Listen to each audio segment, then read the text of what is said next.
Musi river front అంటే beautification కాదన్నారు మహారాష్ట్ర సర్కార్ irrigation advisory Vedire Sriram.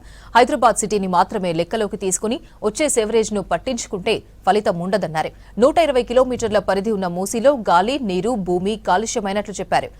Catchment area treatment, tanks silt తీసేయడంతోనే సమస్యకు పరిష్కారం దొరుకుతుందని చెప్పారు. మూసీ నది 100 కిలోమీటర్లు ఉంటే అభివృద్ధి చేసేది కేవలం 21 కిలోమీటర్లేనని ప్రశ్నించారు వెదిరే శ్రీరామ్.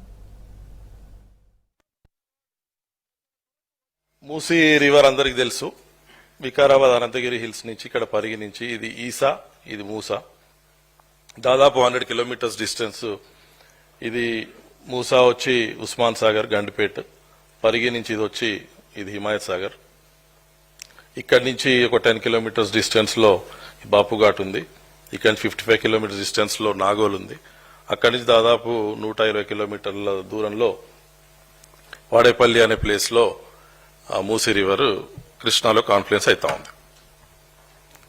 అంతవరకు బాగానే ఉంది. ఇప్పుడు ఏదైనా ఒక రివర్ రీజువనేషన్ అన్నప్పుడు ఇది లైన్ డయాగ్రామ్, స్కీమాటిక్ డయాగ్రామ్. ఇక్కడ నుంచి ఇట్లా వస్తుంది. ఇది అప్పర్ క్యాచ్మెంట్ అంటాం, ఫస్ట్ సెక్షన్ ఆఫ్ మూసీ. ఇది సెకండ్ సెక్షన్, అర్బన్ ఏరియా 55 కిలోమీటర్లు హైదరాబాద్ సిటీ. ఈ థర్డ్ సెక్షన్ 100-120 కిలోమీటర్లు. ఇది ఇట్లా మూసీ వెళ్లి యాదాద్రి, భువనగిరి, నల్గొండ, సూర్యాపేట నుంచి